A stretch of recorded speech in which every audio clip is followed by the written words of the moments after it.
সম্মানিত উপস্থিতি, আল্লামা মামুনুল হকের দল খেলাফত মজলিস থেকে একজন সংরক্ষিত নারী আসনের এমপি হয়েছেন ইঞ্জিনিয়ার মাহবুবা। এই মাহবুবা এমপি হয়েই তিনি প্রকাশ্যে একটি বক্তব্য দিয়েছেন, যে বক্তব্যতে একদম রাজনীতির ময়দানে একটা জ্বালাপোড়া সৃষ্টি করে দিয়েছেন, আলোড়ন সৃষ্টি করে দিয়েছেন।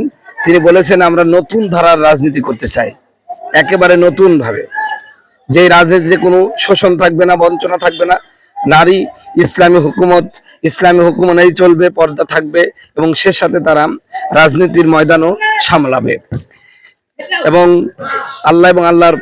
আল্লাহর দিন প্রতিষ্ঠিত করার জন্য তারা সর্বোচ্চ চেষ্টা করবেন বলে তিনি আশা ব্যক্ত করেছেন।